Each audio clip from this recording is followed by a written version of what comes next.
बंदी छोड़ सतगुरु रामपाल जी परमेश्वर जी की जय हो। सत्साई भाई और बहनों, दया परमपिता परमेश्वर, सारी सृष्टि के रचनहार, कुल मालिक, असंख्य ब्रह्मांडों के स्वामी, जगत गुरु, तीनों लोकों में प्रवेश करके सबका भरण पोषण करने वाले राजाधिराज, आत्माधार, नाथों के नाथ, देवों के देव महादेव, सर्वेश्वर महेश्वर, मृत्युंजय, अजरो अमर, आदि अनादि सनातनी प्रभु, जगत पिता जगदीश्वर, श्री श्री 1008 की उपाधि के वास्तविक अधिकारी, अकाल मूरत सौद स्वरूपी राम वासुदेव, सर्वगतम ब्रह्म, परम पूज्य, प्रथम पूज्य, परम संत, परम पुरुष, परम धनी, परम दयालु, सत्य कबीर, हक्का कबीर, अल्लाहु कबीर, अल्लाहु अकबर, बाखबर, अल्लाह ताला, जगत के तारणहार, जगत के मुक्तिदाता, जगत के जगन्नाथ, हारे के सहारे, हिंदुओं के राम, मुसलमानों के अल्लाह, सिखों के वाहिगुरु, ईसाइयों के मसीह, दया के सागर दयानिधि, करुणा के सागर करुणानिधि, स्वयंभू परिभू, संकट मोचन, कष्ट हरण, मंगल करण, दुख भंजन, अविगत कबीर, निर्विकार निर्विषम परमात्मा, अलय अलेख सतगुरु, आदि अनादि सतगुरु, असली मर्यादा पुरुषोत्तम, असली राम, असली कृष्ण, असली घनश्याम, असली मुरारी, राजाओं के राजा, महाराजाओं के महाराजा, शहंशाहों के शहंशाह, सम्राटों के सम्राट, भगवानों के भगवान, अल्लाहों के अल्लाह, प्रभुओं के प्रभु, मसीहाओं के मसीह, सच्चे वाहिगुरु, बाबाओं के बाबा, पीरों के पीर, सेठों के सेठ, जगत सेठ, सावड़सा सेठ, सर्वगुण संपन्न, अनंत कोटि कलाओं के स्वामी, अनंत कोटि ब्रह्मांडों के नायक, योगियों में महायोगी, ध्यानियों में महाध्यानी, सिद्धों में परम सिद्ध, ज्ञानियों में तत्व ज्ञानी, ब्रह्म ज्ञानी, महाज्ञानी, परम ज्ञानी, सर्वश्रेष्ठ ज्ञानी, विज्ञानी, युवा कबीर, समृत कबीर, असमवात, अमित ओजा, सच्चे रहनुमा, करीम अल्लाह, सुभान अल्लाह, दुनिया के अंतिम पैगंबर, 8 सितंबर 1951 से गांव धनाना, जिला सोनीपत, हरियाणा, भारतवर्ष की पवित्र भूमि पे प्रकट रियल कल की भगवान श्री नारायण साकार हरि, श्री बाबा साहेब सौद स्वरूपी राम, संत श्रोमणी सतगुरु रामपाल जी परमेश्वर जी के चरण कमल में साध संगति से जुड़े हुए देश विदेश से आप और हम सभी सत्सेवक भाई बहनों का अनंत कोटि दंडवत प्रणाम। सत्साई भाई और बहनों, दया पूज्य गुरुदेव भगवान की, सतगुरु रामपाल जी परमेश्वर जी के विशेष आशीर्वाद से, उनकी विशेष रजा से, उन्हीं के कर कमल से लिखित कबीर सागर के सरलार्थ के ऊपर वीडियो बनाने की श्रृंखला जारी है। रोजाना रात्रि 8 बजे Facebook page Pawan Das is live के ऊपर वीडियो लाइव चलते हैं और बहुत बड़ी मेहर परमपिता परमेश्वर आप और हम इस कलयुग की बिचली पीढ़ी वाले प्राणियों पर बख्शते जा रहे हैं। भाई और बहनों, जैसा कि दास ने आपको कल लाइव आकर प्रार्थना की थी कि भाई आज का लाइव वीडियो आप जरूर देखना, रात्रि 8 बजे का, बहुत ही ज्यादा महत्वपूर्ण है। परमात्मा ने विशेष रजा बख्शी है, दया बख्शी है। ये मौका हमें पुनः बार बार नहीं मिलेगा।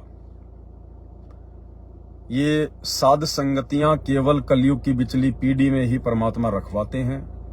ये गुरुदेव भगवान के सत मिशन का एक मुख्य हिस्सा है, एक प्रमुख हिस्सा है। ये साध संगति के बिना हम भक्ति मार्ग के वो गूढ़ रहस्य, वो भेद प्राप्त नहीं कर सकते और उन गूढ़ रहस्यों को प्राप्त किए बिना, अपने गुरु को ही परमात्मा मानकर, इष्ट मानकर भक्ति किए बिना आप और हम कभी भी किसी भी कलयुग की बिचली पीढ़ी में मोक्ष प्राप्त नहीं कर सकते।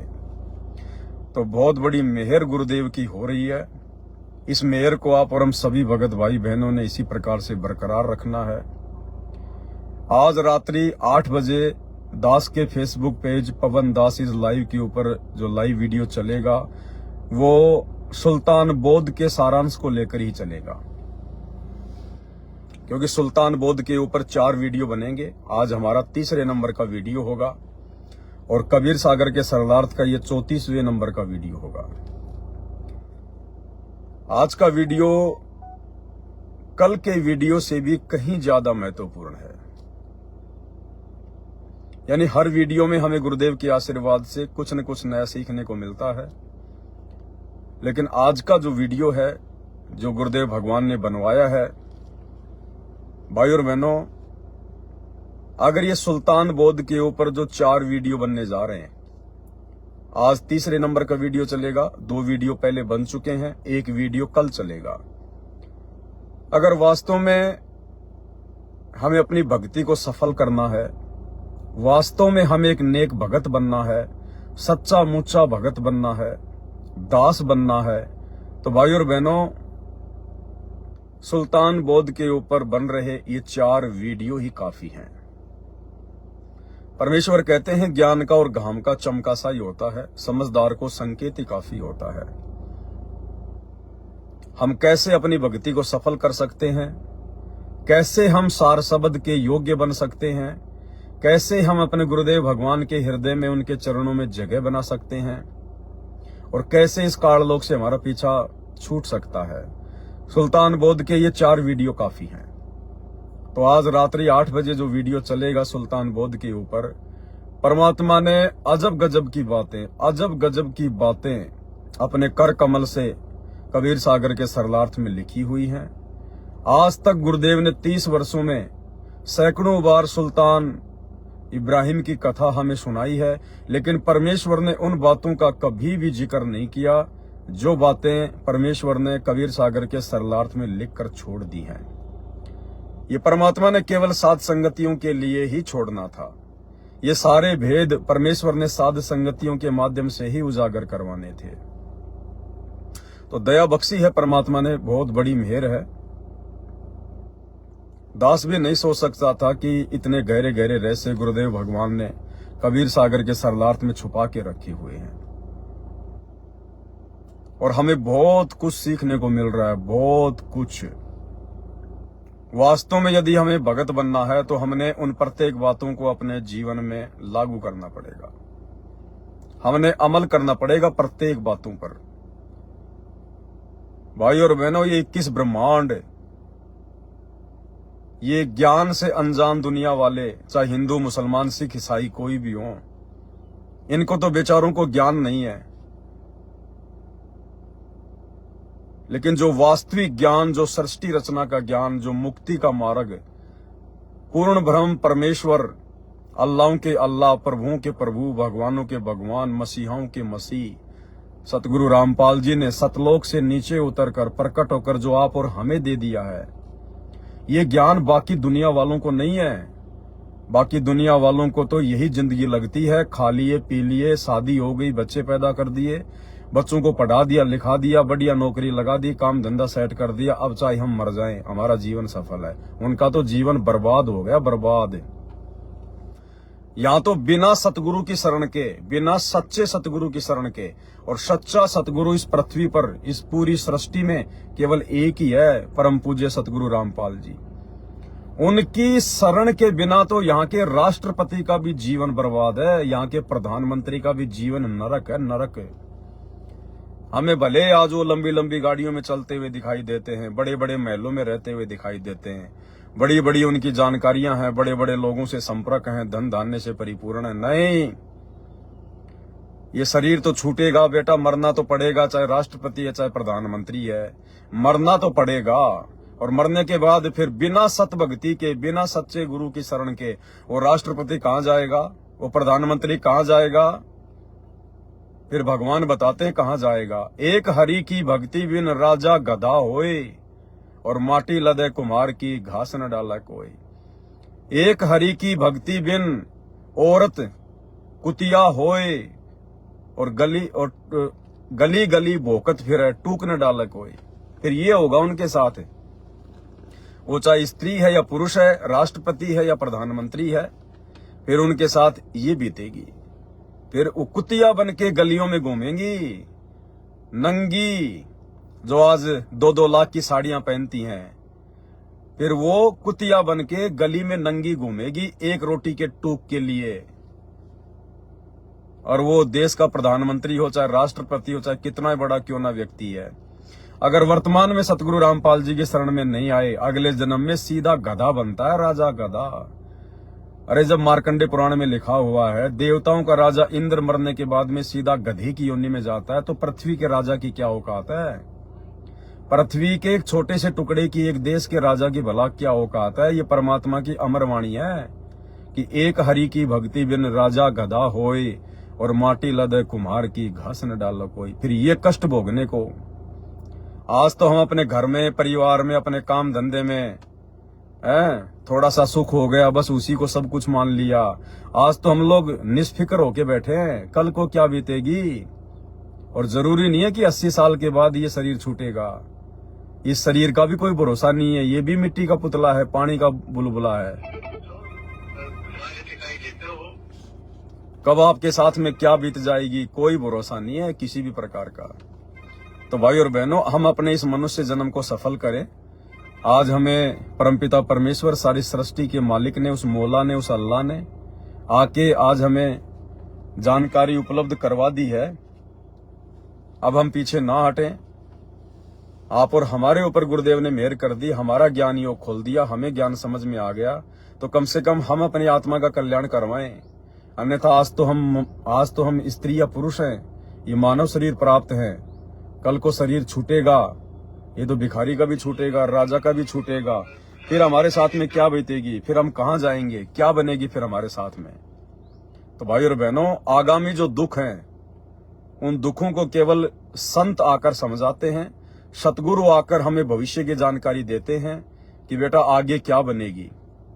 तो आप और हम भगत भाई बहनों ने हर प्रकार से अब अपने गुरुदेव भगवान के साथ शतलोक जाने की फुल टू फुल तैयारी करनी है। जिस प्रकार एक स्त्री, एक नवी नवेली दुल्हन जिस प्रकार अपने पति के साथ चलने को किस प्रकार से उतावली रहती है, अपने परिवार वालों को शो नहीं करती, बाहर वालों को शो नहीं करती, झूठे आंसू निकालेगी, लेकिन अंदर ही अंदर अपने पति के साथ नए घर में जाने के लिए मन में लड्डू फूट रहे होते हैं। तो इसी प्रकार भाई और बहनों, आप और हमने सत भक्ति अपनी पूर्ण करके आजीवन मर्यादा में रह के गुरु के प्रत्येक वचन में चलते हुए हमने दुनिया को नहीं देखना है, कौन क्या भक्ति कर रहा है, कौन कितना बड़ा सेठ है, किसका कितना बड़ा व्यापार है, किसके पास में कितनी सुविधा है, ये सुविधा कितने समय की, ये सुविधा कितने समय की, और वर्तमान में जो उनको सुविधा मिली हुई है। आज चाहे राजा को राज मिला हुआ है, किसी भी बड़े मंत्री को मंत्री पद मिला हुआ है, धनपति को धन मिला हुआ है, वो चाहे मुकेश अंबानी है, चाहे अनिल अंबानी है, चाहे देश का प्रधानमंत्री है, वो कितना बड़ा उद्योगपति है, आज यदि उस व्यक्ति को वो धन मिला हुआ है, वो राजपद मिला हुआ है, वो भी भक्ति से ही मिला हुआ है, वो भी उसके पिछले मनुष्य जन्म की भक्ति के प्रतिफल में मिला हुआ है। अन्यथा एक व्यक्ति रोड पे खड़ा होके दिए बाबा अल्लाह के नाम पे, अल्लाह के नाम पे, वो इतना बड़ा उद्योगपति, वो भी इंसान है, वो प्रधानमंत्री भी एक इंसान है, और रोड पे खड़ा होके सारा दिन भीख मांगने वाला भी एक इंसान ही है। उन दोनों इंसानों में इतना अंतर क्यों? एक रोड पे सो रहा है, एक महल में सो रहा है। क्योंकि जब पिछले जन्म में उनको ये मनुष्य जन्म प्राप्त था, उस समय जो आज धन प्राप्त है, उसने दान पुण्य किया था, उसने भक्ति की थी। अगर वो सत भक्ति कर लेता, सच्चे गुरु की शरण में आके भक्ति कर लेता, तो उसका सदा सदा के लिए पीछा छूट जाता। आज उसको ना राष्ट्रपति बनना पड़ता, ना धनपति बनना पड़ता, वो तो यहां से भी अरबों खरबों गुना ज्यादा सुख सतलोक में भोगता, सतलोक में, और ना कभी मरना था फिर वहां पे। तो भाई और बहनों, और जिस व्यक्ति ने अपने पिछले जन्म में दान धर्म किया नहीं, भक्ति की नहीं, कोई शुभ कर्म किए नहीं, आज उसको मनुष्य जन्म तो मिल गया 84 लाख योनियां भोगने के बाद, लेकिन भिखारी का। इसलिए परमात्मा कहते हैं देते को हरि देत है। यदि आज हम दान धर्म करेंगे सच्चे गुरु को, ऐसे नहीं कि रोड पे चलते भिखारी को दान कर दिया, नकली गुरुओं को दान कर दिया, वो नहीं। दान भी सुपात्र को करना है, और सुपात्र केवल पूरी पृथ्वी पर सतगुरु रामपाल जी हैं, दूसरा कोई दान लेने का अधिकारी नहीं है। तो परमात्मा कहते हैं देते को हरि देत है, और जहां तहां से आण सो कारण बना देगा परमात्मा, कैसे भी धन देगा अपनी प्यारी आत्मा को। तो मालिक कहते हैं देते को हरि देत है, जहां तहां से आण अण देवा मांगत फिर साहिब सुने ने कान। तो हम तो प्रार्थना करेंगे जितने भी समाज के भाई हैं जो अनुपदेशी हैं, अभी संत रामपाल जी की शरण में नहीं है, भाई आप चाहे किसी भी जाति से हैं, किसी भी धर्म से हैं, किसी भी मजहब से हैं, संप्रदाय से हैं, आप जी संत गुरु रामपाल जी के सत्संग अविलंब सुनना शुरू कीजिए। ये मनुष्य जन्म भी आपको सतगुरु रामपाल जी की ही दया से प्राप्त हुआ है, क्योंकि अभी आप इस आध्यात्मिक रहस्य को समझ नहीं पा रहे हैं। आप चाहे मुसलमान हैं, हिंदू हैं, सिख हैं, ईसाई हैं, चाहे जापान के हैं, चाहे अमेरिका के, चाहे अफ्रीका के, चाहे हिंदुस्तान के, आज जो मनुष्य जन्म मिला हुआ ना पूरे विश्व में, जो 8 अरब स्त्री पुरुषों को, ये मनुष्य जन्म भी सतगुरु रामपाल जी परमेश्वर जी की विशेष दया से मिला हुआ है। यही पूर्ण ब्रह्म परमात्मा है जो आज एक मनुष्य की तरह लीला कर रहे हैं धरती पे प्रकट होके, आप और हम आत्माओं के लिए। तो जब तक ज्ञान नहीं सुनेंगे, किसी के प्रवचन नहीं सुनेंगे, तो आपको पता कैसे चलेगा, ज्ञान कैसे होगा आपको। तो सत्संग सुनिए। सारा दिन मोबाइल में बकवाद भी तो सुनते हैं, ये दुनिया भर के शॉर्ट वीडियो, रील वगैरह जो हमारा दिमाग खराब करते हैं, हमारे अंदर कुविचार पैदा करते हैं, हमारे विचारों को गंदा करते हैं, मलिन करते हैं। अश्लील गंदे गंदे वीडियो भी आप लोग देखते हो सारा दिन। क्या मिलता आप लोगों को? कुछ नहीं मिलता। आपका समय और समाज दोनों की बर्बादी होती है। संत के प्रवचन सुनिए उसी मोबाइल में। ये मोबाइल भी सतगुरु रामपाल जी भगवान ने दिए हैं, अन्यथा आपके रामचंद्र जी चले गए, श्री कृष्ण जी चले गए, हजरत मोहम्मद जी चले गए, उन्होंने एक छोटा सा मोबाइल भी नहीं बनाया, एक छोटा सा मोबाइल भी नहीं बना पाए, गर्मियों के लिए एक पंखा भी नहीं बना पाए वो। ये 20-30 साल के अंदर ही परमात्मा ने सब कुछ क्यों दिया है? क्योंकि 8 सितंबर 1951 को सतगुरु रामपाल जी धरती पे आ चुके थे और उन्होंने हमसे भक्ति करवाने के लिए, हमारा समय बचाने के लिए, ये वैज्ञानिक उपकरण हमारे भक्ति में सहयोगी है। आज इसी वैज्ञानिक उपकरण के माध्यम से मैं आप सैकड़ों भाइयों के साथ में लाइव आ रहा हूँ। मैं एक जगह बैठ के हजारों तक अपनी बातें पहुंचा रहा हूँ। ये उसी परमेश्वर ने दी हमें सोशल मीडिया। हमने इसका दुरुपयोग नहीं करना, हमने इसमें बकवाद नहीं देखनी, हमें इसमें भगवान देखना है, भगवान। अन्यथा परमात्मा के दोषी बनेंगे, उल्टे लटकाए जाएंगे धर्मराज के दरबार में। तुमने उस दरगाह का महल नहीं देखा, धर्मराज के तिल तिल का लेखा। तो भाई और बहनों, आप सभी से प्रार्थना है, विनती है, सभी भाई बहन सतगुरु रामपाल जी परमेश्वर जी के यूट्यूब पर सत्संग सुनना शुरू कीजिए। अपनी आत्मा के पति को पहचानिए। परमात्मा साकार है, आप और हमारे जैसा ही है, धरती पे प्रकट है। बाद में मौका नहीं मिलेगा। इनके जाने के बाद तो पूरी दुनिया इनके मंदिर बना बना के, इनकी मंडियां बना बना के, इनके आश्रम बना बना के इनको पूजेगी, मानेगी, भीड़ जमा होगी। लेकिन फिर फायदा क्या? फिर कोई फायदा नहीं है। जिस प्रकार मिट्टी की गाय दूध नहीं दे सकती, मिट्टी का डॉक्टर आपका इलाज नहीं कर सकता, उसी प्रकार फिर संत के शरीर त्यागने के बाद, संत के यहाँ से जाने के बाद, चाहे उसकी मूर्ति बनाओ, चाहे फोटो पूजो, चाहे उसका मंदिर बनाओ, चाहे उसकी मस्जिद बनाओ, वो आपको कोई लाभ किसी प्रकार का नहीं दे सकता। तो सभी भाई बहन जो है गुरुदेव के सत्संग सुने, वरना एक बार समय हाथ से निकल जाएगा। फिर धर्मराज के दरबार में ऊपर को पैर, नीचे को सिर, नंगे करके वहां नरक में डाले जाओगे। ना मुसलमानों के मुल्ला मौलवी काम आएंगे, ना कोई पीर पैगंबर काम आएगा, ना हिंदुओं का कोई पंडित, कोई पुजारी काम आएगा, ना उनके कोई अवतार काम आएंगे। काम आना था सतगुरु, और सतगुरु को हम भूल चुके हैं। सतगुरु के तो हम याद भी नहीं कर रहे। तो भाई ये जो शास्त्र जो भरे पड़े हैं ना हिंदू मुसलमानों के, इन शास्त्रों में उसी की जानकारी दी है।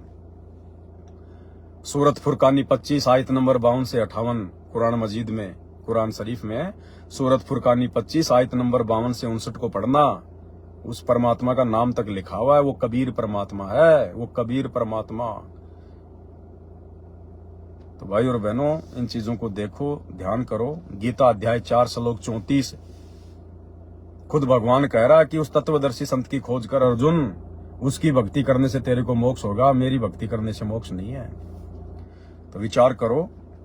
और जितने भी भाई बहन हैं वो आज रात्रि 8 बजे, विशेषकर सतगुरु रामपाल जी के जितने भी फॉलोवर हैं, वो रात्रि 8 बजे दास के Facebook page Pawan Das is live के ऊपर लाइव जुड़ो।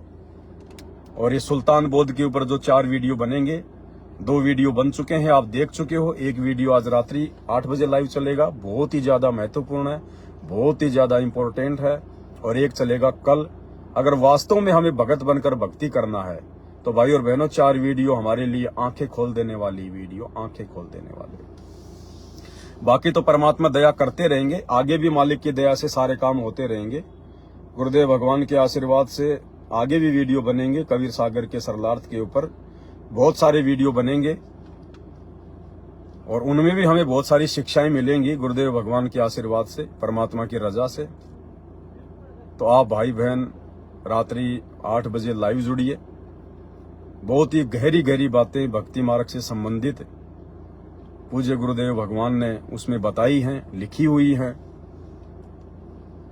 और उन बातों को देखकर, सुनकर, समझकर हमारा विश्वास बढ़ेगा। गुरुदेव भगवान के चरणों में हमारी दृढ़ लगन लगेगी, हमारी आस्था लगेगी। परमेश्वर हम पर रजा बख्शेंगे, हम पर दया बख्शेंगे। परमात्मा हमें बहुत कुछ सीखने को मिलेगा, बहुत कुछ। और परमात्मा यही चाहते हैं कि हम शीघ्रातिशीघ्र अपने गुरु की पहचान कर लें। हमारे गुरुदेव भगवान जो धरती पर प्रकट हैं, आप और हमारे सामने जो प्रकट हैं, हम उनकी पहचान कर लें। और पहचान करके हम अपने निज घर सतलोक चलने की तैयारी करें। तो भाई और बहनों, मेहर बख्शो परमात्मा की। बहन का फोन आया हुआ है।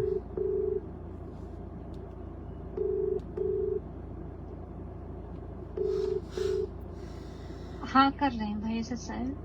हेलो सत्साई बहन जी। सत्साई भाई, सत्साई। हाँ, लगा रहे हैं, फोन लगा रहे हैं। नहीं बहन जी, मैंने कर दिया आपको, आप बोलिए। अरे सॉरी भाई, दिमाग। कोई बात नहीं, बोलिए।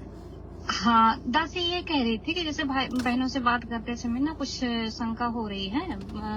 पता चला है कि जैसे कि हम सुबह तो नहा लेते हैं अपने शारीरिक शुद्धि के लिए, मतलब साफ सफाई के लिए जी।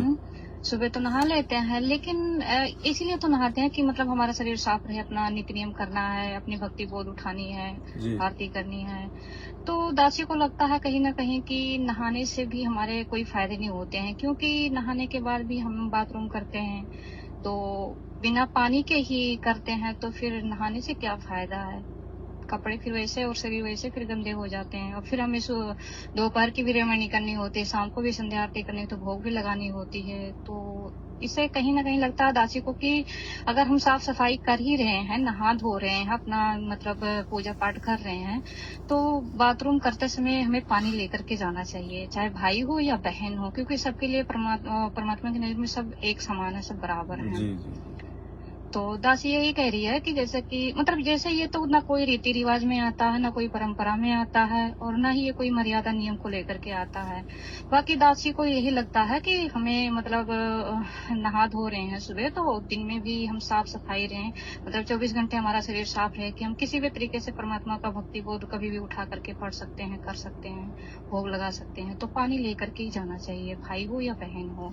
हाथ पैर तो धुल लेते हैं सभी लोग, और शायद मुझे लगता है कि कोई हाथ पैर भी नहीं धुलता होगा जल्दबाजी में, क्योंकि ना पता होने के कारण मतलब इस पर ज्यादा कोई ध्यान नहीं देता होगा। तो दासी को लगता है कि कहीं ना कहीं हाथ पैर के साथ में पानी लेकर के जाएं, उसके बाद में हाथ पैर भी धुल लें। और फिर अगर 1-2 दिन नहीं नहा पाते हैं कि किसी कारण से, तो इसमें हमारा शरीर और कपड़े भी साफ रहते हैं। दासी यही कहना चाहती है। आप ऐसे क्या लगता है आपको, थोड़ा सा बताइए। देखो बहन जी, अभी कुछ ही दिन पहले जो परमात्मा ने दया करी थी भक्ति और भगवान पुस्तक के ऊपर जो वीडियो बन रहे थे, उस पुस्तक में गुरुदेव भगवान ने अपने कर कमल से लिखा है कि भाई किसी भी पवित्र सदग्रंथ को पढ़ने से पहले नहाना आवश्यक है। जी जी। तो आज हम भक्तों को समझ में आ रहा है, यदि गीता, वेद, कुरान, पुराण, बाइबल, इन सब से यदि ज्यादा कोई पवित्र और शुद्ध यदि कोई है, कोई ग्रंथ वर्तमान में धरती पर, जी, तो भगवान के द्वारा लिखित वो ग्रंथ ही हो सकते हैं। जी। तो आज सतगुरु रामपाल जी परमेश्वर जो स्वयं परमात्मा है, परमेश्वर हैं, अल्लाह हैं, आज उन्होंने जितनी भी पवित्र जो पुस्तकें हैं जो लिखी हैं, ये दुनिया के सबसे बड़े जो है वो ग्रंथ है जी, बिल्कुल। और विशेषकर गुरुदेव भगवान ने हमें तीनों समय की आरती जो दी है, जो भक्ति बोध दी है, जी, वो सबसे बड़ा ग्रंथ है। बिल्कुल बिल्कुल, सबसे बड़ा अपना ग्रंथ है। हाँ, क्योंकि वो डायरेक्ट उस परमेश्वर ने लिखा है, डायरेक्ट उस परमात्मा ने लिखा है। बिल्कुल, और सभी मतलब ग्रंथों का इसमें निष्कर्ष भी है, मतलब ये एक जड़ी बूटी है हमारे लिए सबसे महत्वपूर्ण। बाकी जितने भी ग्रंथ हैं वो तो परमात्मा ने आप और हमारे जैसे जीवों में प्रेरणा करके, जैसे वेद व्यास जी में प्रेरणा करके 18 पुराण लिखवा दिए, जी जी, गीता जी लिखवा दी, लेकिन आज तो परमेश्वर ने खुद अपने हाथों से लिखी है। बिल्कुल तो उससे बढ़कर कोई भी शुद्ध और पवित्र ग्रंथ धरती पर नहीं हो सकता, बिल्कुल बिल्कुल है ना। और दूसरी बात, जब जितने भी जो ये धर्म के मानने वाले हैं, नादानी में, अनजाने में, हिंदू, मुसलमान, सिख, ईसाई, ये भी अपने अपने धर्मों की जो पुस्तकें पढ़ते हैं, जिनमें ज्ञान भी पूरा नहीं है, जिनमें समाधान भी पूरा नहीं है, ये लोग भी नहा धोकर या फिर हाथ पैर धोकर ही उन ग्रंथों को देखते हैं और पढ़ते हैं। भैया दासी तो यहाँ तक देखी है, जैसे कि मतलब अन्य जो मंदिर में जो रहते हैं, जो नकली गुरु हैं, जो नकली मतलब ये पंडित हैं, काजी मुल्ला हैं, हम इनको भी देखते हैं। जैसे ये अपने मतलब मंदिर में जाते हैं तो ये हमेशा मतलब साफ सफाई से मतलब पानी लेकर के ही जाते हैं। दासी ने भी बहुत लोगों को देखा है, और ये नहा धो करके ही अपना वो धर्म ग्रंथ को उठाते हैं। तो हमारे परमात्मा ने हमें सबसे बड़े मतलब ग्रंथ दे दिए हैं, तो हमें भी उसको शुद्धता से उसको मतलब उठानी चाहिए, करनी चाहिए, उसका पूजा पाठ है। बिल्कुल। अब इसमें ये है बहन जी, देखो, जी क्योंकि हम लोग बार बार नहीं नहा सकते हैं, क्योंकि हम जी, जिस जी। युग में जी रहे हैं ना, जी इस युग में काल ने हमारे को इतनी टेंशन दे रखी है, हमारे को इतने ज्यादा खर्चे दे रखे हैं। बिल्कुल कभी बच्चों की फीस आ गई है, कभी घर में ये लाना, कभी मकान बनाना, कभी ये करना, किसी का उधार देना। जी तो आदमी दिन में 3 बार नहा धो के अपना नित्य नहीं कर कर्म सकता नहीं है। कर सकता है। जी बिल्कुल। तो परमेश्वर ने हमें सुबह के लिए कहा है कि सुबह तो आपको कम से कम नहाना चाहिए।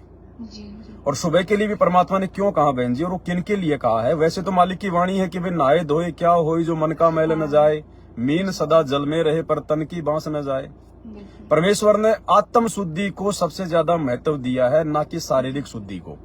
जी जो शारीरिक जो शुद्धि है वो केवल हमारे शरीर के लिए है, ताकि हमें कोई बीमारी ना हो, कोई फोड़े फुंसी ना हो, बिल्कुल। ठीक है। बाकी जो आत्मा की जो शुद्धि है वो सबसे बड़ी वो शुद्धि है। हाँ, फिर भी ज्ञान चूंकि है ये अपना। धर्म ग्रंथ हैं, हमारे गुरुदेव भगवान ने लिखे हैं, तो ये भी उतने ही जो अमल की पवित्र और आदरणीय पवित्र हमारे है। लिए। बिल्कुल बिल्कुल, तो यही दासी कहना चाहती अगर आपका अगर अभ्यास है रोजाना, यदि आप नहाते हो, यदि आपको कोई दिक्कत नहीं है, तो आप जी सुबह नहाइए, कोई दिक्कत नहीं है। नहाकर आप जी मतलब स्वच्छ कपड़े पहन के आप जी अपने गुरुदेव भगवान की आरती स्तुति करें, कोई दिक्कत नहीं है। जी लेकिन क्या होता है बहन जी, चूंकि अब जैसे सर्दी का टाइम आ गया, जी अब बहुत सारी माता बहनें हैं, कोई जैसे मतलब की बुजुर्ग माता बहनें हैं, छोटे छोटे बच्चे जी, जी। हैं, वो ज्यादा सर्दी में नहीं नहा पाते हैं। जी तो ऐसे में बहन जी हमने एक विशेष तौर पर ध्यान रखना पड़ेगा। जी उन माता बहनों को या उन भाइयों को तो सुबह उठकर नहाकर ही नित्यम करना कंपलसरी है, जरूरी है। जो अभी विषय वासनाओं में है, जो रात्रि में पति पत्नी मिलन करते हैं, जी जी उनको तो सुबह चाहे सर्दी हो, चाहे गर्मी हो, चाहे कुछ भी हो, यदि वो नित्य नियम करें उठकर, तो जिन्होंने रात्रि में शारीरिक संबंध बनाए हैं, या वैसे भी जैसे भाई पति पत्नी साथ में सोए हैं, भले शारीरिक संबंध उन्होंने नहीं बनाए हैं, तो भी उनको तो सुबह नहाकर ही नित्य नियम करना पड़ेगा, क्योंकि वो शुद्ध नहीं है, ना उनके कपड़े शुद्ध है, ना उनका शरीर शुद्ध है। बिल्कुल बिल्कुल सही है। तो विषय वासनाओं में जो मतलब की रंगे हुए हैं, उनको तो सुबह नहाकर ही आरती करनी पड़ेगी, इसमें कोई दो राय नहीं है, यदि वो उसका पूर्ण लाभ लेना चाहते हैं तो। बिल्कुल। बाकी जो माता बहनें विषय वासना से दूर हैं, शारीरिक जो है संबंध से दूर है, जी जी तो उन भाई बहनों को फिर नहाने की विशेष कोई आवश्यकता नहीं है। वो चाहे तो अपना हाथ मुंह धो के, अपना फ्रेश होके, वो जैसा भी है वो अपनी जो है मतलब की आरती करें। जी दूसरी बात, वो हमारी बहनें जिनकी अभी रमणी नहीं हुई, जिनकी भी शादी नहीं हुई है, और यदि उनका पीरियड का समय चल रहा है, तो उनसे प्रार्थना है कि भाई जैसे कपड़े हमारे जो है वो गंदे हो जाते हैं, कहीं न कहीं हमारे मतलब की हाथ भी लग जाते हैं, हाँ तो बिल्कुल। वो भी नहाएं। उनके लिए भी नहाना बहुत जरूरी है। जो पीरियड है कोई लंबा नहीं होता है, 3 या 4 दिन का होता है नॉर्मली, जी बिल्कुल। तो वो भी नहाकर ही अपनी आरती करें। कुछ है 5 दिन, हाँ। कम से कम 5 दिन उनको अति आवश्यक है हाँ। नहाना, उसमें जरूरी है नहाना।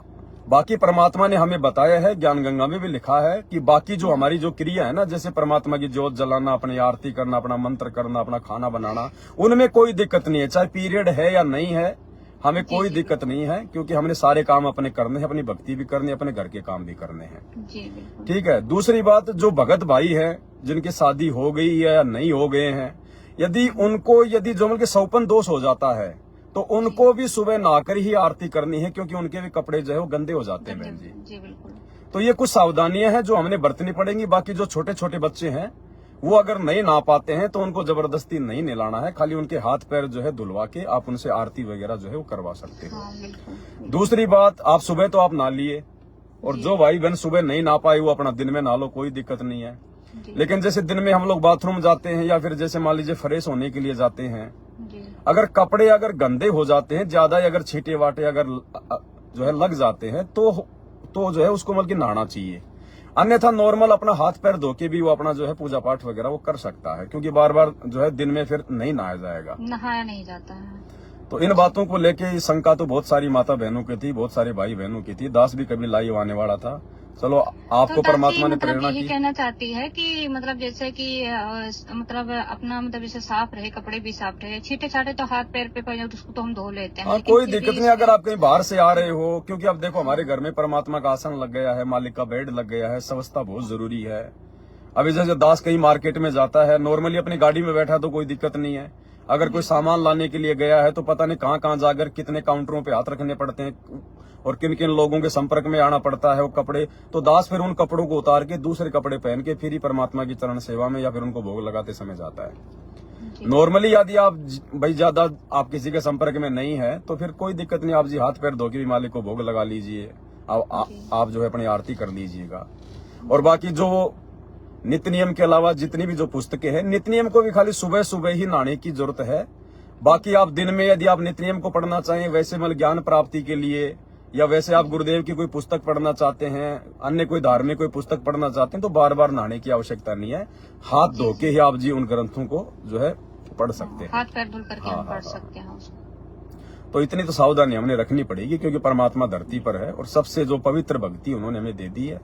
तो थोड़ा बहुत जो पवित्र है हमने आत्मा से तो होना ही होना है, थोड़ा हमने जो है मतलब अपने शरीर की शुद्धता का भी ध्यान रखना पड़ेगा। जी, वही शुद्धता के लिए ही तो इसके लिए थोड़ा सा पानी के साथ में अगर अपना आना जाना रहे तो देखो बाथरूम करने के बाद बहन जी अगर पैर नहीं धो सके तो हाथ तो सभी धोते हैं। कोई महामूर्ख होगा जो हाथ नहीं धोता होगा। हाथ तो धोने चाहिए। दास भी अपनी गाड़ी में अपनी एक बोतल तो रखता है अपनी जो है ये जलराम की, और हम तो पानी जो परमात्मा को भोग लगता है वही पीते, बाकी तो हम नॉर्मल पानी भी नहीं पीते। दूसरा दास एक बोतल अलग से रखता है सादा पानी की, अगर कहीं बाथरूम की आवश्यकता पड़ गई, हाथ गंदे हो गए तो दास फिर उस बोतल से हाथ धो के फिर ही परमात्मा की बोतल को हाथ लगाता है। मालिक की जो गाड़ी है इसकी स्टीयरिंग को हाथ लगाता है। गंदे हाथ भी नहीं लग भैया हम लोग नहीं लगा सकते जो है गाड़ी के स्टीयरिंग को, क्योंकि जगत वाले तो चलो वो तो जो मर्जी कर ले, उनको तो कोई फर्क नहीं पड़ता। वो तो लेटरिन के भी हाथ ना धोएं तो ना धोएं, ना उनको भगवान प्राप्त है, ना उनकी भक्ति सही है, ना वो जानते इस बारे में। लेकिन आप और हमें तो परमात्मा ने समस्त जानकारी दे दी है, तो हमने तो हर बात पे सावधानी रखनी पड़ेगी। और कोई शंका हो तो बताओ बहन जी। नहीं, बस दास यही कहना चाहते थे कि अगर मतलब ज्ञान आधार से उचित लगे जिसको मतलब अगर तो सही है। देखो बहन जी परमात्मा ने आप और हमें मालिक ने इतना ज्ञान दे दिया, इतना समाधान दे दिया। यही कहना चाहते कि हम एक इंसान है, एक मानव है, जानवर तो नहीं है। जानवर तो बेचारे कुछ भी कर लेते, उनको कोई पता नहीं। जानवर भी कुछ नहीं करते बहन जी। ये कुत्ता भी आपने देखा होगा, वो भी अपनी पूंछ से अपनी जगह को साफ करके फिर बैठता है। कुत्ता भी जो है मतलब की लैटरिन करने के बाद में जमीन से जो है मतलब की रगड़ता है। तो वही दासी कहना चाहते कि हम एक इंसान है, तो एक इंसानियत के नाते हमें थोड़ा अपना जो मतलब इस भक्ति कर रहे हैं, जो अपना सबसे अनमोल ग्रंथ है, तो मतलब ये कोई रीति रिवाज परंपरा के तौर पे नहीं, बस ये अपना शुद्धिकरण के लिए मतलब ये थोड़ा आवश्यक अगर रहे मतलब उचित लगे तो कर सकते हैं। ये तो अच्छी बात है। ये तो वैसे भी अपने शारीरिक जो है शुद्धि के लिए ये तो सबको करना चाहिए ना, ताकि शरीर हमारा स्वस्थ रहे, भाई कोई रोग ना हो, कोई बीमारी ना हो। ये तो वैसे भी भाई ये तो सबको करना चाहिए। बाकी हमारे को तो भक्ति मिल गई, हमें तो करना है जी, वही तो कुछ सावधानियां हैं रखनी बहुत जरूरी है मालिक की दया से। और आने वाले समय में ऐसे लोगों को पता चलेगा इस परमात्मा के ज्ञान से, इसके बच्चे आपस में जो ज्ञान चर्चा करेंगे, जो सात संगतियां होंगी, मालिक की महिमा होंगी, हमें मालूम कैसे पड़ेगा। हर चीज बताने के लिए हमारे गुरुदेव भगवान के पास में इतना समय थोड़ी होता है। अब ये कॉमन साइंस की बात है भैया, ये अपने कॉमन साइंस की बात है। इसमें परमात्मा थोड़े ना ये सब छोटी छोटी बात को कहेंगे बेटा तो ऐसे करे, ऐसे भक्ति करे, ऐसे साफ सफाई रखे। ये अपने कॉमन साइंस की बात है थोड़ा सा। बिल्कुल। तो ठीक है बहन जी, दास तो इसीलिए थोड़ा, क्योंकि आज रात्रि 8 बजे जो वीडियो चलेगा मालिक के आशीर्वाद से, वो बहुत ही ज्यादा महत्वपूर्ण वीडियो है, क्योंकि दास को नहीं पता होता कि आगे परमात्मा क्या बनवाएंगे, क्या लिखा हुआ है। दास तो वीडियो बनाता है उससे आधे घंटे पहले देखता है। से भैया ये जो बन रहे हैं दासी को तो बहुत ज्यादा मतलब रोना आ जाता है देख करके, आत्मा में इतनी मतलब फूट करके रोना आ जाता है कि परमात्मा हमारे लिए कैसे कैसे मतलब खेल खेलते हैं, कितना दुख उठाते हैं, कितना कष्ट उठाते हैं। और ये जो नेकी और सम्मान की जो इसमें परमात्मा ने वो प्रकट मतलब बताए थे, आप लाइव में बता रहे थे कि उन्होंने सम्मान ने अपने बेटे का सिर नहीं काटा था, ये परमात्मा का ही सूक्ष्म रूप है। उस समय दासी के अंदर से इतनी तड़प से परमात्मा, तो पता नहीं क्यों इतना ज्यादा रोना आ गया परमात्मा के लिए। उस समय आंखों से दासी के आंसू आ गए और खुशी भी अंदर से हुई कि परमात्मा देखो कैसे कैसे खेल खेल कर हमारे कर्म बनाते हैं। अब बहन जी आप विचार करो, जब सम्मन एक मर्द था, जब उसके मन में अपने बेटे को लेके वो चीज आ गई कि भैया अगर मेरे पास धन होता तो बेटा नहीं काटना पड़ता, तो नेकी तो माँ थी जी, फिर वो माँ कैसे पार हो गई भाई? जी बिल्कुल, यही माँ की ममता तो अपने बच्चों में बाप से भी 100 गुना ज्यादा होती है। जी बिल्कुल, तो ये सारा खेल परमात्मा का था, उसका माल का अहंकार तोड़ने के लिए, बाजिद को शिक्षा देने के लिए, और हम पिछली पीढ़ी वाले भक्तों को ये बताने के लिए कि भक्ति अगर हल्के में लोगे तो बात नहीं बनेगी। अपने गुरु के लिए तो अपना तन मन धन सब कुछ कुर्बान करके चलना पड़ेगा। बिल्कुल भाई बिल्कुल, यही दासी को बहुत तेज खटकी अंदर से कि हाँ ये आप जो बातें बोल रहे हो परमात्मा के ज्ञान आधार से, और परमात्मा ही ये वीडियो बनवा रहे हैं ताकि हमें जो हमारे अंदर जो अभी तक समा नहीं पाई है वो समा जाए, वो दृढ़ता वो विश्वास हमारे अंदर आ जाए। तो दासी को बहुत तेज खटकी थी इस बात को, और अंदर से खुशी भी हुई और रोना भी आ गया परमात्मा के प्रति कि बिल्कुल यही परमात्मा ही खेल खेल रहे थे। ये ना तो नेकी की बात बस की थी, और ना ही ये सुमन की बस की थी बेटे के सिर काटना। नहीं काट सकते बहन जी। जी। अब आप एक बात बताओ, जी। राजा मोर ध्वज और उसकी पत्नी अपने बेटे का आरे से सिर कैसे काट देंगे? नहीं भैया, ये और- जीव की बस की बात है और ही गुरुदेव नहीं, ने ये क्या जीव बताया? कोई कर ही नहीं सकता है। और गुरुदेव ने क्या बताया? जब मोर ध्वज का आधा जब उसका तामर ध्वज का आधा सिर वो कट चुका था, जी। उसके बाद वो रोने लग गया। और फिर जब श्री कृष्ण जी ने पूछा कि भाई तू रोया क्यों, अब मेरा शेर तेरा मांस नहीं खाएगा, बोला जी आप तो जाने जान हो, मैं रो इसलिए नहीं रहा कि साहब मैं भाई मेरा ये जा रहा है, मेरा शरीर जा रहा है या कुछ और हो रहा है, मैं तो इसलिए रो रहा हूँ कि आपने ये कहा था कि मेरा शेर केवल 22 साइड का ही मांस खाएगा, शरीर के आधे हिस्से का नहीं खाएगा। तो मैं इतना निकम्मा हूँ कि शरीर मेरा आधा हिस्सा नहीं खाएगा, मैं तो आधा ही पुण्य प्राप्त कर पाऊंगा। अब बताओ, जिसका आरे से आधा सिर काट दिया गया बहन जी, वो बोलने की स्थिति में होता है क्या? नहीं है? वो तो एक कहीं चोट लग जाती है तो उस चोट के आगे हमें कुछ दिखाई नहीं देता, और उसके एक उंगली का नाखून उतर जाए, अगर दरवाजे के बीच में अगर उंगली आ जाए उसमें तो हम लोग के रोने लग जाते हैं। आधा सिर आरे से काट दिया, वो ऐसे बात करेगा? नहीं बिल्कुल नहीं, ये सब खेल परमात्मा सारा खेल परमात्मा का था। बिल्कुल। अर्जुन का भ्रम तोड़ना था, श्री कृष्ण रूप में भी भगवान ही गया था। और फिर गुरुजी ने क्या बताया कि जो शेर उनके साथ में गया था वो कौन था? वो परमात्मा थे। जी, तो शेर भी परमात्मा ही था बहन जी। वहाँ पर वो जो है श्री कृष्ण जी का रूप भी उस समय जो है हमारे गुरुदेव भगवान ने बनाया था। परमात्मा नहीं, हाँ परमात्मा। और वो ताम्र ध्वज और उसकी पत्नी अपने बेटे का सिर आरे से नहीं काट सकते बहन जी। जब परमात्मा दया करते हैं ना, मालिक ने जब कोई लीला करनी होती है तो परमात्मा जीव की बुद्धि ऑफ कर देते हैं। जैसे आपने देखा होगा 2022 में आप और हमने हिसार में वो जो सुलेखा बहन थी उसके घर पे सात संगति रखी थी। बिल्कुल बिल्कुल। तो कितना विरोध चल रहा था मैनेजमेंट का, आप और हमारा। लेकिन परमात्मा ने 1 महीने पहले से दास की बुद्धि ऑफ कर दी और दास ने लाइव आके बोलना शुरू कर दिया कि फलाने फलाने दिन हिसार में सात संगति है, सभी भाई बहना और हम भी आएंगे। जबकि हम भूल गए, परमात्मा ने हमारी बुद्धि ऑफ कर दी रे कि वो तो मैनेजमेंट का जो है गढ़ है। अरे वहां और तुम पहले बता के जा रहे हो, बाकी जगह तुम कोई जिक्र नहीं करते, और हरियाणा में हिसार में जा रहे हो तुम पहले लाइव आ रहे हो। फिर वहां सुबह 5 बजे पहुंच गए, सुबह 7 बजे फिर दास वहां से लाइव आ गया कि भाई हम आ चुके हरियाणा में, हम आ चुके हम हिसार में, आ जाओ सारे भाई बहन। और 200 मैनेजमेंट वाले आ गए ले लेके हाथों में लठ, और जो है पुलिस को बुला लिया।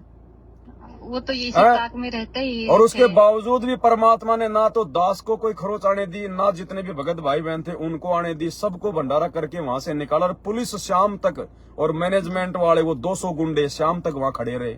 जी बिल्कुल। ये परमात्मा ने एक उदाहरण पेश करना था जी कि मैं कुछ भी कर सकता हूँ, मैं समर्थ हूँ, नहीं तो तुम्हारा दलिया निकाल देते हो मैनेजमेंट वाले।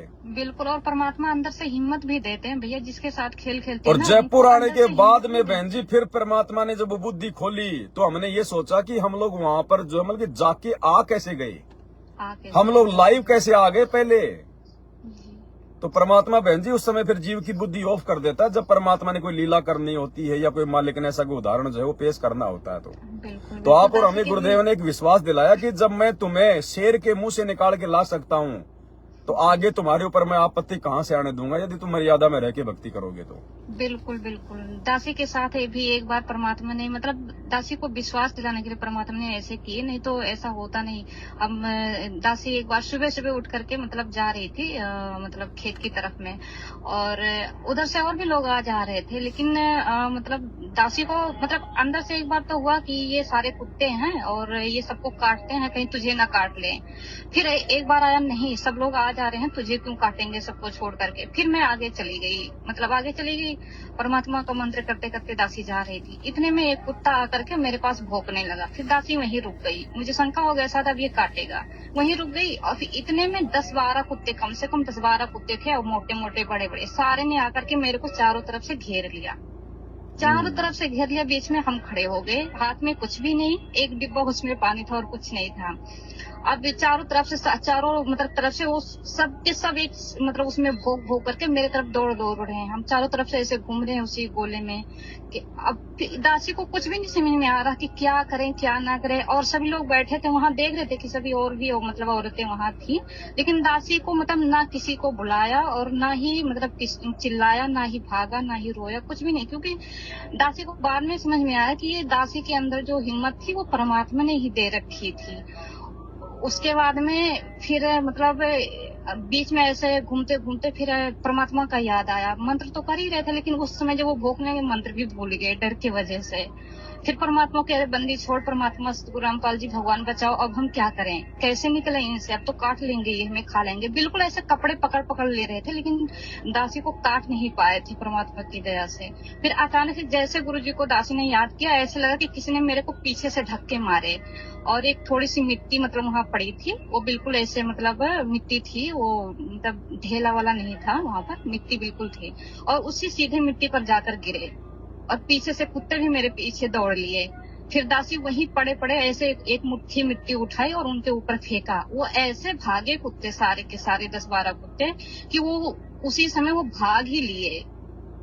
फिर दासी वहां से घर पे आई। फिर बाद में मेरे को अंदर से मतलब डर लगा कि परमात्मा आज तो सारे काट लिए थे। फिर बाद में दासी ने विचार किया कि मतलब मैं तो बहुत ज्यादा मतलब डराकुल हूँ, मुझे बहुत डर लगता है, और फिर इतना मतलब हिम्मत कैसे आ गया दासी के अंदर, ये सब। फिर बाद में दासी ने विचार किया, परमात्मा ने फिर से प्रेरणा की कि ये सारे खेल परमात्मा ने किए हैं, हिम्मत देने के लिए, विश्वास देने के लिए सारे खेल परमात्मा ने किए थे।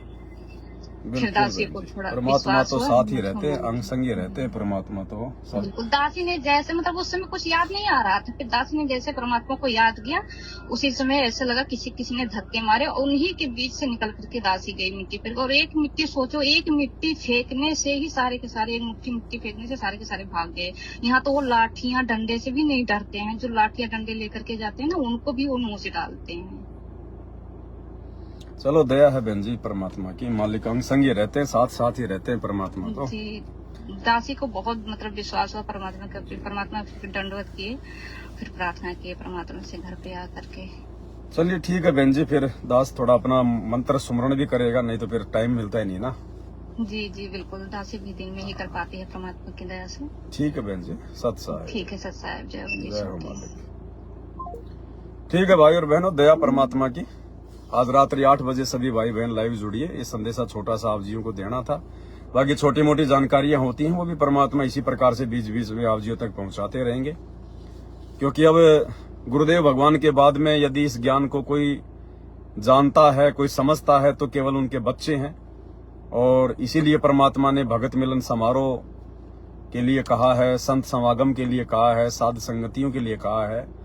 क्योंकि हम जिस भक्ति मार्ग से जुड़े हुए हैं, दुनिया उससे अपरिचित है, वो हमारा समाधान नहीं कर सकते हैं। या तो भगवान कर सकते हैं या उनके भगत कर सकते हैं। तो बीच बीच में परमात्मा जैसे भी प्रेरणा करेंगे, दया करेंगे, दास लाइव आता रहेगा। बाकी वर्तमान में रोजाना रात्रि 8 बजे जो दया परमात्मा ने की हुई है, सभी भाई बहन लाइव जुड़ते रहिए। कब तक ये दया रहेगी, कब तक नहीं रहेगी, कोई भरोसा नहीं है भाई और बहनों। जब तक परमात्मा दया कर रहे हैं तब तक हम भरपूर फायदा उठाएं, और खाली देखने तक सीमित ना रहें। इन सत्संगों को हम केवल देखने तक सीमित ना रहे बिल्कुल भी। हमने अपने जीवन में उन बातों को लागू करना है, अमल करना है। जो बातें परमात्मा दास के मुख से बुलवा रहे, कहलवा रहे हैं, हमने उन वचनों को अपने जीवन में लागू करना है। खाली वीडियो देखते समय आंखों से 2 आंसू निकाल के सुबह फिर वही कर्म करने, ऐसा नहीं करना। हमने कोशिश करनी है एक नेक भगत बनने की, अपने गुरुदेव भगवान जैसा बनने की। तभी हमारी बात बनेगी, तभी हमारी भक्ति सफल होगी, नहीं तो नहीं हो पाएगी। दिखाई देते हो और अगर कैमरे से ना देखूं तो वैसे भी देख। हेलो हेलो हेलो हेलो सत्साई भाई। सत्साई बहन जी। भाई हम पलवल साइड से बोल रहे। जी बोलिए। भाई उसके लिए पूछ रहे, मतलब जैसे गोबर वोबर पथे उपला पाथने नहीं। हिंदी बोलो ना बहन जी, हिंदी बोलो ना। जैसे उपला उपला पाथने पड़े भैया। अच्छा। उपले पाथने रहे जैसे जैसे गांवों में भैंस गोबर के कंडे। हाँ हाँ हाँ भाई, हमारे इधर उपड़ा बोल है। हाँ उपले बोल देते हैं, गोबर के कंडे बोल देते हैं, जो गाय और भैंस के गोबर से बनाते हैं आग जलाने के लिए।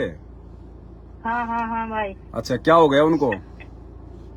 ना भाई यूँ पूछ रही, मतलब पाथ ले। हेलो हेलो बना रहे ना हाँ? उपले बना ले रहे ना। उपले बनाओ। उपले बनाने के लिए किसने मना किया? खाना बनाओ अपना उपलों से, क्या दिक्कत आ रही है? लेकिन एक चीज ध्यान रखना, भैंस के गोबर से या गाय के गोबर से जो भी हम लोग जो ये उपले वगैरह बनाते हैं, जो कंडे वगैरह बनाते हैं, आप और हम भाई बहन उसके लिए अपना खाना तो हम जो है वो बना सकते हैं, लेकिन जो परमात्मा को भोग लगेगा ना, गुरुदेव भगवान को भोग लगेगा, वो भोजन गाय या गोबर के जो ये गाय या भैंस का जो गोबर होता है उसके जो उपले होते हैं उससे नहीं बनेगा। ना भाई वो तो परमात्मा को तो गैस से परमात्मा का भोजन तो या तो हमने लकड़ियों से या फिर जो हमल की गैस चूल्हे से, गाय या भैंस के गोबर के उपलों से या कंडों से हमने अपने गुरुदेव भगवान का भोजन नहीं बनाना है। अरे एक बहन के पास तो भाई गैस ना हो तो बनाती है।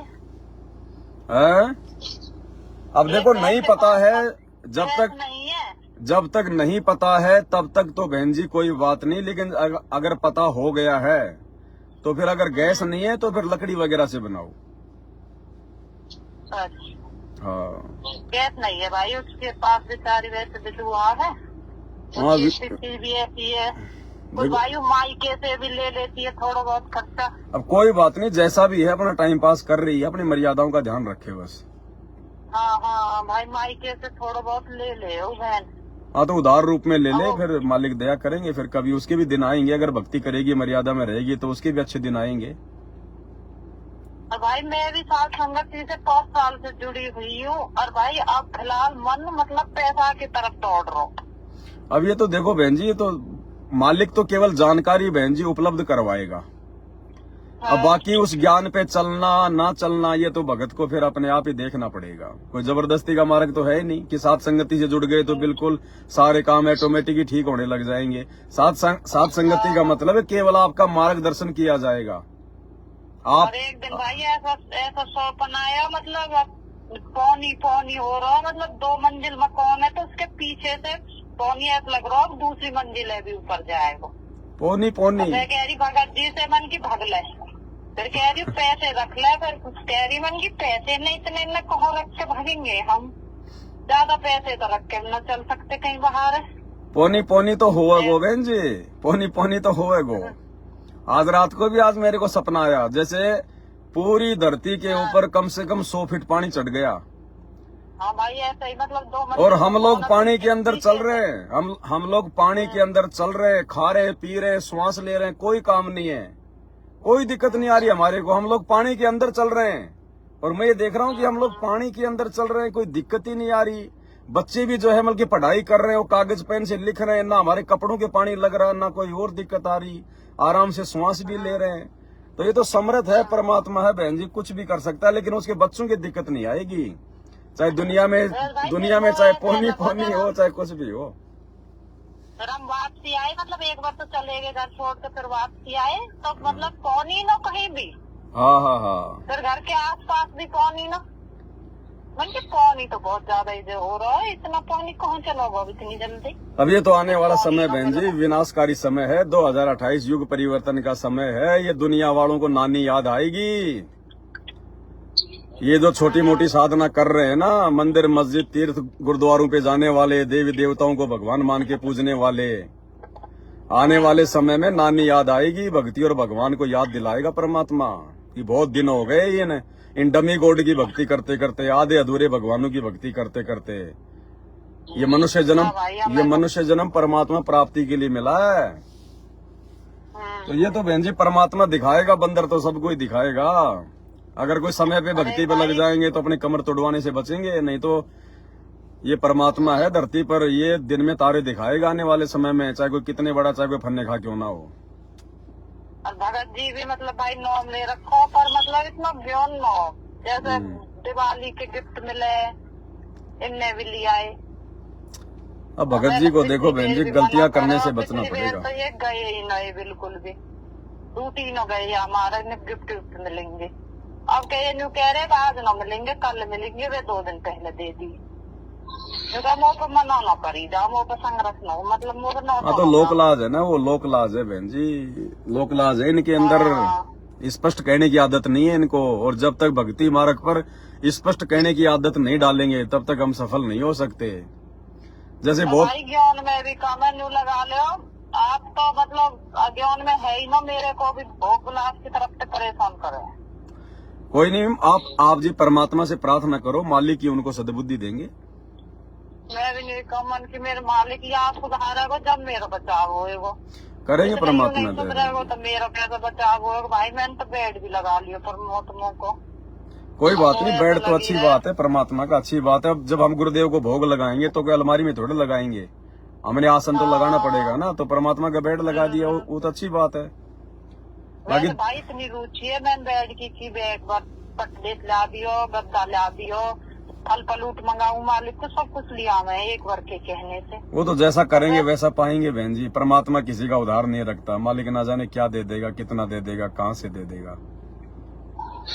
पर भाई इन सब चीजें न छोड़ता रहा, जिसकी मैं आपसे बोल, वो भी परमात्मा दया करेंगे बहन जी, वो भी मालिक ही दया करेंगे। भाई भक्ति न, इतना भक्ति न बने फिर। अब देखो जब तक बहन जी विषय वासनाओं में पड़े हैं, भोग विलास में पड़े हैं, तो भक्ति तो हमारी बन नहीं पाएगी। ठीक है, हम जैसा कर रहे हैं वैसा परमात्मा दे देगा, लेकिन मोक्ष के लिए तो इन चीजों को त्यागना पड़ेगा। भाई मुक्ति तो चाहिए, मेरे को तो चाहिए, इसकी तो मुझे नहीं पता, पर मेरे को तो चाहिए। दूसरे की ठेकेदारी भी नहीं लेनी हमने दूसरे की ठेकेदारी भी नहीं लेनी, अपनी ही लेनी है। कोशिश करो, मालिक से प्रार्थना करो, अपने पति को भी समझाओ बहन जी। अब उनके बच्चे बड़े बड़े हो गए, बच्चे हमारे बाहर पढ़ रहे, अच्छी हैं, और अब भी मतलब इस उम्र में भी हम लोग अगर खोपड़ी में सफेद बाल आ गए, अब भी यदि हम इस कुकर्म से पीछे नहीं हटेंगे तो फिर कौन से दिन फिर हम लोग मतलब भगवान की तरफ आगे बढ़ेंगे। भाई आपकी वीडियो सुनिए, क्या नहीं आप जो कह रहे हैं ना 40 साल के भगत जी हो जा, जब तक मतलब जब कह रहे हैं कभी हम अभी तो हम 35-34 के हुए ऐसा कुछ नहीं है, पकड़ के बैठ गए। ठीक है, देखो बहन जी, हम चाहे कुछ भी सोच लें, हम कुछ भी कर लें, जिस दिन परमात्मा ने दया करनी होगी ना, वो तो जो है मतलब 20 साल के ऊपर दया कर देगा। मैं तो भाई मेरे तो आत्मा रो गए, और की मालिक को तो कर पीछे छूटेगा मेरा, या मैं सब बुद्धि देगा जब ही छूट पाएगा। भाई मोर डर लगे या तो कहीं मर्यादा टूट रही हो। नहीं, मर्यादा वैसे नहीं टूटती है, वैसे कोई मर्यादा नहीं टूटती है। अगर कोई अपनी पत्नी तक सीमित रहता है या अपने पति तक कोई सीमित है तो वैसे विशेष मर्यादा इसमें नहीं टूटती है। लेकिन बहन जी वही बात है, भक्ति का हम लोग जो है पूर्ण फायदा नहीं उठा पाते। मुक्त ना हुआ तो फिर कौन सा फायदा। आप तो अपने परमात्मा से प्रार्थना करो, परमात्मा भगत जी को भी देंगे सद्बुद्धि, दया करेंगे मालिक बहन जी। रोज को रात को भी करके सोम परमात्मा तो करते रहो, बचाए कर रखियो। परमात्मा कहते हैं राम नाम रटते रहो जब तक घट में प्राण, कभी तो दीन दयाल के भिनक पड़ेगी ज्ञान। कभी न कभी तो सुनेगा भगवान। हमारी सुनी है तो आपकी भी सुनेगा, जब हजारों की सुन रहा है तो आप लोगों की भी सुनेगा। लेकिन हमारी भी अंदर से इच्छा होनी चाहिए उन चीजों से दूर होने की, तभी परमात्मा दया करते हैं। इच्छा है भाई कतई, पर यू है जब भगत जी का मन है तो वो फिर समय आएगा तो परमात्मा दया कर देंगे, उनको भी परमात्मा प्रेरणा करेंगे बहन जी। मालिक जब खेल खेलता है तो वो दोनों तरफ से खेलता है। और वैसे यूँ भी बोलते हैं मतलब इन सब चीजों में छोड़ना चाहिए, भक्ति न बने। मैंने भी सत्संग सुन रखा, पर पता ना मेरा मन ही न मोड़ना। अब आत्मा को तो पता ही है बहन जी, आत्मा तो हमेशा अच्छे कर्म के लिए बोलेगी, ये तो मन बकवाद करवाता है। यही तो बोला, नहीं तो मन ही न मोड़ना, नहीं मेरे को पता हो या चीज भाई ये सब चीज न करनी चाहिए। ठीक है बहन जी। वैसे भाई अच्छी आत्मा, वैसे तो अच्छी आत्मा तो सारी है परमात्मा की, शेख तभी भी अच्छा है था, ऐसी बात थोड़ी है, लेकिन वो तो कर्म है खराब। पर भाई अब माया की तरफ क्यों खिंच रहे हम? अब देखो ये परीक्षा का समय है, ये अंतिम समय चल रहा है, काल भी तो पूरा जोर लगाएगा ना। अब भाई माया की तरफ इतना मतलब जोड़ने जगोड़ने की अब जोड़ लो जगोड़ लो, कल को अगर आपत्ति आएगी, कोई आपत्ति आएगी, 2 साल अगर अकाल पड़ गया तो देखेंगे वो माया आपको कितने दिन खिलाएगी। हाँ वैसा तो भाई एक दिन ऐसा हुआ मेरे पास ना तो गैस ना उपला घर में ना आटा घर में, और फिर ऐसा हुआ किसी का चूना वो भी मिल गो। बाद में मतलब मैं भूखी मन की आज का खाऊंगी, किसी के तो ले भी ना सकते और बाहर को हम खा ना सके, तो मन की आज खाऊं कहा। फिर पड़ोस में तो हमारा चून जा रहा वो देगी, इंगे मालिक ने दया करी, उपला जो एक भी ना उपला भी मिल गया, लकड़ी भी मिल गई मेरे को परे को, और जब खाना बना के खाए भाई। मैं सोच रही मैं कि परमात्मा भूखी तो न मरन देगा, खैर हमारी तो की माया में है ही आशा बिना बात की। चलो मालिक से प्रार्थना करते रहो, सुनेगा परमात्मा। भाई सही साथ संगति है, साथ संगति रोज चल रही है ऑनलाइन, रात्रि 8 बजे। अब वो तो देखते हैं तो वो ही है साथ संगति, और क्या साथ संगति है। और आप लोग करो आपस में मिलके 5-10 भगत है, अगर उधर के कोई 4-5 भगत है करो। हमारे इधर नो है, हम 2 ही बहन है बस। तो 2 बहन कर लो, परमात्मा की चर्चा तो मालिक कहते हैं कि एक ने कही दूसरे ने सुनी, कहे कबीर दोनों ज्ञानी। दोनों बहन तो हम करते रहे, मालिक को भोग भी तो लगा, वो भी सत्संगी है, वो भी तो साथ संगति है, 2 करो क्या दिक्कत है। चर्चा करते रहे, जब आपकी कोई वीडियो बहन सुने तो मेरे को बता देगी, मैं सुनूंगी तो उसको बता देंगे फोन पे, हम किसी और से तो बात करते ना। आपस में मतलब जो कुछ मैं सुनूं मैं बता दूं, सुने वो बता दे, बस ठीक है, वो साथ संगति है। बाकी कोई होगी कोई इधर उधर आस पास में तो आपको सूचना देंगे। ऐसा भाई वहाँ पे भगत नीचे लाऊंगी, आप समझाना थोड़ा सा इसको, इसलिए बोल रही हूँ। चलो कोई नहीं, कोई होगा तो बताएंगे। बाकी तो अपना परमात्मा का सत्संग में ध्यान दो, साथ संगति की वीडियो रोज आ रहे हैं उन पे ध्यान दो। आप फोन नहीं उठाओ भाई, आज भी मोनिका दास है ना हिमाचल साइड से, उसने बताया था अभी थोड़ी देर पहले में, जैन पवन भाई अब लाइव चल रहे हैं, आप बात करने कह रहे हो, कर लो लाइव में तो। ठीक है, हाँ उसने ही बोला था भाई। चलो ठीक है बहन जी, है ठीक भाई, सत साहिब। ठीक है भाई और बहनों, नहीं तो और कोई फोन आएगा बीच में। अब बंदी छोड़, सतगुरु रामपाल जी भगवान की जय हो।